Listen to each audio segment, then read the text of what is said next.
امریکہ دھمکی یہ لگاتا ہے کہ اگر ہماری پابندیاں کوئی مسترد کرے گا تو ہم اس کے اوپر ٹیرف لگا دیں گے. تو چائنا کہتا ہے لگاؤ، ہم بھی لگائیں گے.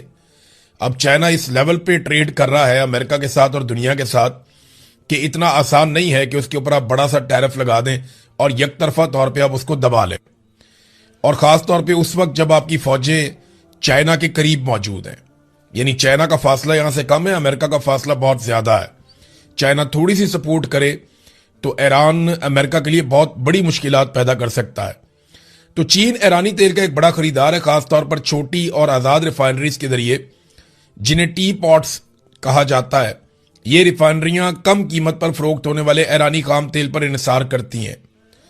امریکہ جو ایران کی آمدن کم کرنے کی کوشش کر رہا ہے وہ ان پر پابندیاں لگا رہا ہے. چین کا کہنا ہے کہ وہ امریکی پابندیوں کو تسلیم نہیں کرتا.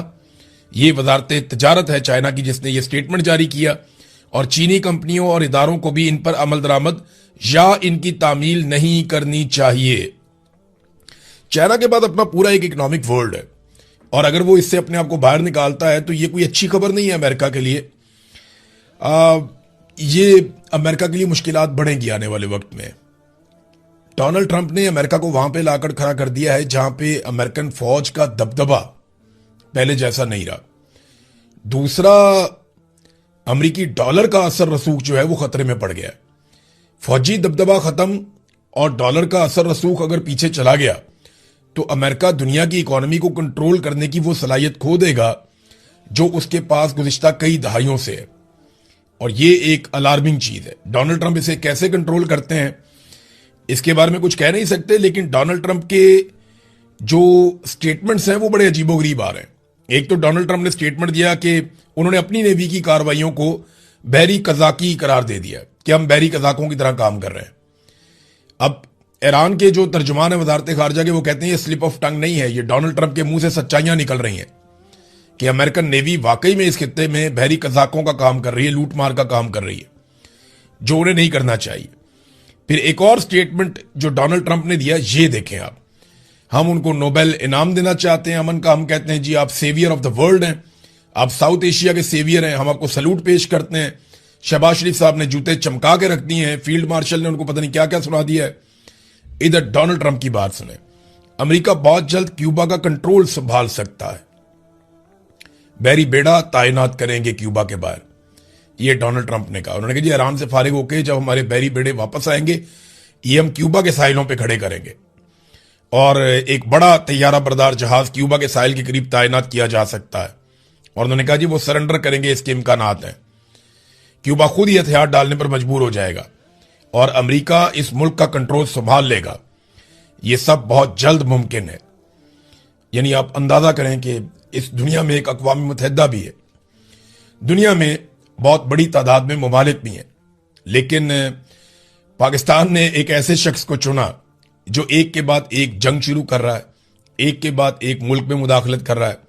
یعنی جتنے ہزاروں لوگ قتل ہوئے، معصوم بچیاں قتل ہوئیں، یونیورسٹیز کے اوپر تعلیمی اداروں پہ اٹیک ہوئے، اسپتالوں پہ اٹیک ہوئے، جو کچھ غزہ میں ہوا، بورڈ آف پیس بننے کے بعد جو کچھ ہوا، کیا شہباز شریف کو ابھی بھی، آپ کی رائے کیا ہے اس میں؟ آپ یہ بتائیے کہ کیا شہباز شریف کو ابھی بھی ڈونلڈ ٹرمپ کو امن کا نوبل انعام جو نامزد کیا ہے اس نامزدگی کو برقرار رکھنا چاہیے، یا وہ نامزدگی واپس لے لینی چاہیے ان اقدامات کے بعد؟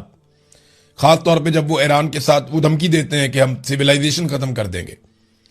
جب ڈونلڈ ٹرمپ یہ کہتے ہیں کہ سویلائزیشن ختم کر دیں گے یا پورا ملک تباہ کر دیں گے، اڑا دیں گے، تو اس کا مطلب کیا ہے؟ جب وہ یہ کہتے ہیں کہ ہم کیوبا کا کنٹرول سنبھال لیں گے، جب وہ ایک ملک کے صدر کو اٹھا کر لے جاتے ہیں مدورو کو اور اپنے ملک میں لے جا کے اس کو بند کر دیتے ہیں، تو یہ بہت عجیب چیزیں ہیں جو دنیا وٹنس کر رہی ہے. اب آ جائیں ذرا پاکستان کے اندر ناظرین.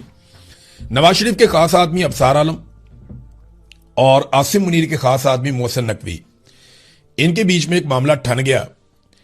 وجہ کیا بنی؟ ابصار عالم صاحب کا یہ جو بہت بڑی ایک بلڈنگ نہیں تھی کانسٹیٹیوشن ایونیو پہ، بلڈنگ نمبر 1، یہاں پہ پہلے ہوٹل بنانا تھا، بعد میں انہوں نے جی فلیٹ بنا کے بیچ دیے.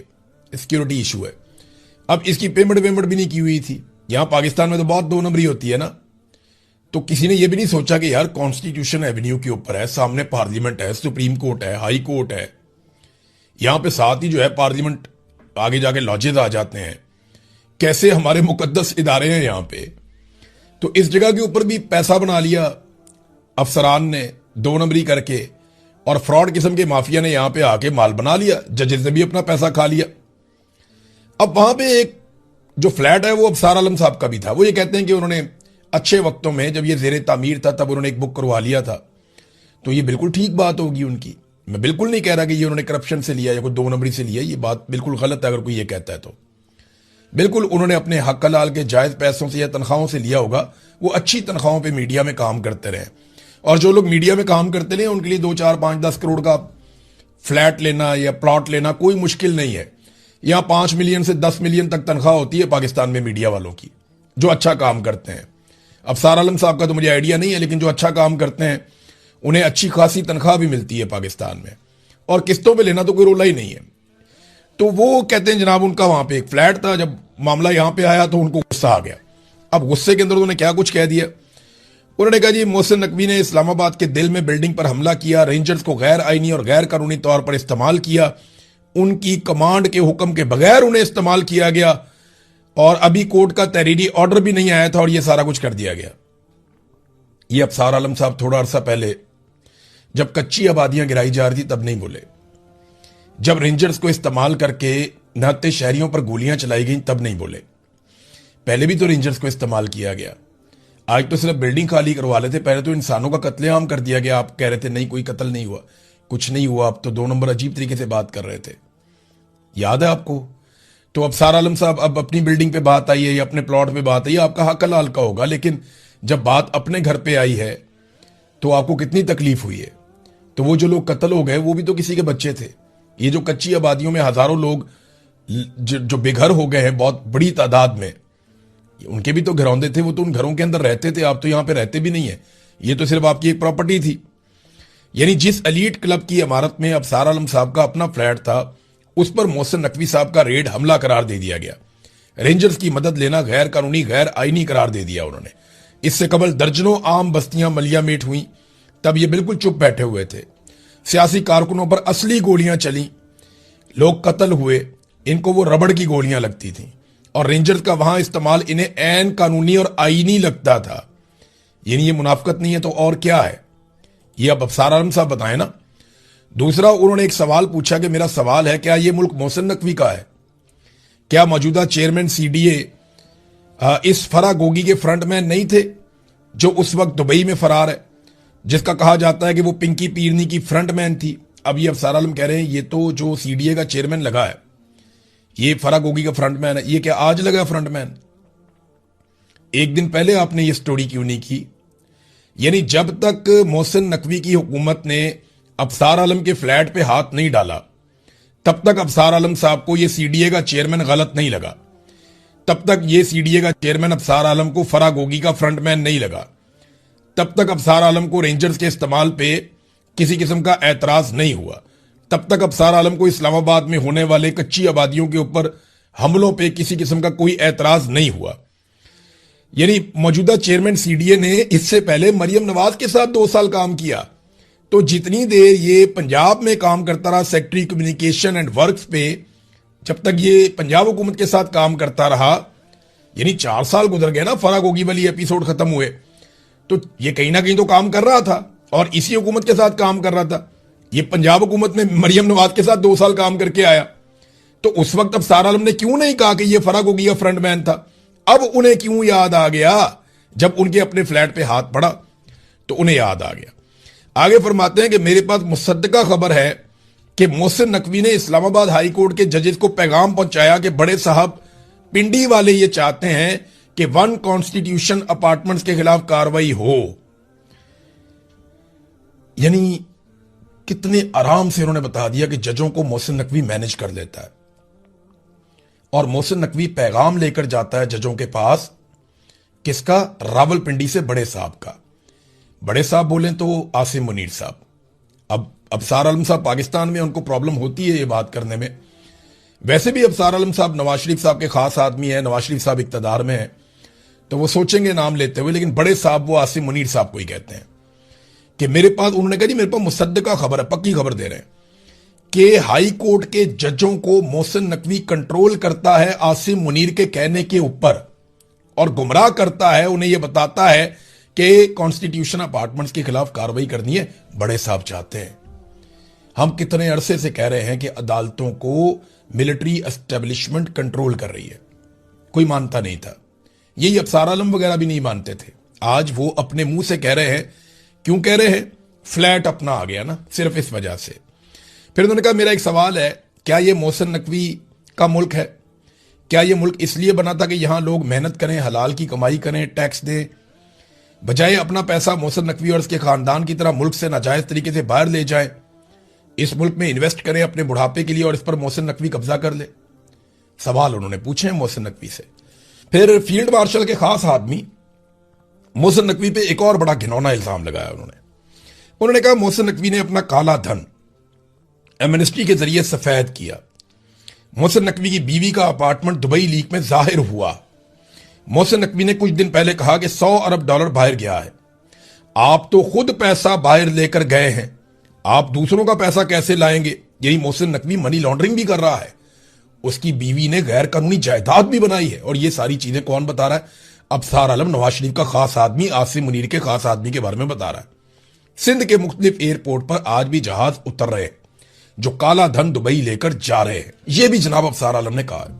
تو ناظرین، اس میں گھبرانے والی یا زیادہ خوش ہونے والی یا پریشان ہونے والی کوئی بات نہیں ہے۔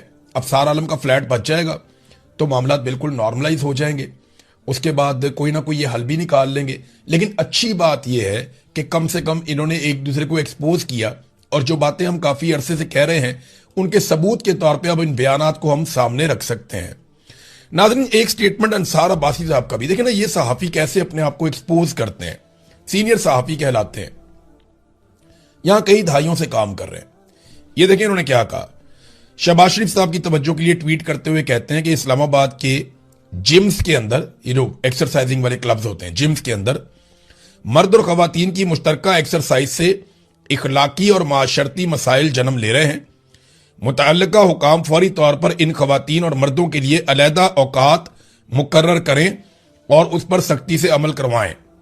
یہ جناب ڈی سی اسلام آباد کو انہوں نے ساتھ جوڑ کے تو یہ کہہ دیا کہ جناب جم کے اندر اکٹھی ایکسرسائز کرنے سے یا جم کے اندر ایکسرسائز کی ٹائمنگ ایک ہونے سے بڑے شدید مسائل پیدا ہو رہے ہیں۔ میرے دماغ میں نا ایک چیز آئی فوری طور پہ، اور جو میرے دماغ میں آ رہا تھا وہی میں حیران کن طور پہ میں نے دیکھا کہ ہماری ایک بہن ہے سحرش مان، انہوں نے ایگزیکٹلی وہی لکھا ہوا تھا۔ میں انہی کا پڑھ کے سنایا تو کریڈٹ بھی ان کو دے دیتا ہوں، میرے دماغ میں ایگزیکٹلی یہی باتیں آ رہی تھی جو انہوں نے لکھ بھی دی، تو میں وہیں سے پڑھ کے آپ کو سناؤں گا، انہی کا کریڈٹ ہے۔ انہوں نے کہا کیا ہے یہ آدمی؟ پاکستان میں عورتوں کو آدھی رات کو چادر اور چار دیواری کا تقدس پامال کرتے ہوئے بغیر دوپٹے کے بالوں سے گھسیٹ کر گرفتار کیا گیا، ماؤں بہنوں بیٹیوں سے جیلیں بھر دی گئیں، ججوں کے گھروں میں ان کے بیڈ رومز میں خفیہ کیمرے لگائے گئے، فلمیں بنا کر میاں بیوی کے حلال رشتے کی توہین کی گئی، تب انہیں اخلاقی اور معاشرتی مسائل جنم لیتے نظر نہیں آئے، جم میں ان کو گناہ نظر آ گئے۔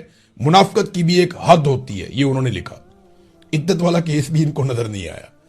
بے شمار جڑی وہ حاملہ بچی ہے بیچاری ایمان مزاری، دیکھیں وہ عمر کے لحاظ سے بچی ہے، میرے سے عمر میں چھوٹی ہو سکتی ہے لیکن قد میں وہ ہم سب سے بہت بڑی ہے۔ اس کے بارے میں کیوں نہیں بولتے؟ بارنگ بلوچ کے بارے میں کیوں نہیں بولتے؟ ان کی توہین آپ کو نظر نہیں آتی؟ وہاں پہ خواتین کا تقدس، ان کا احترام نہیں ہوتا؟ وہاں پہ کوئی اس طرح کے مسائل پیدا نہیں ہوتے؟ وہ گناہ نہیں ہے؟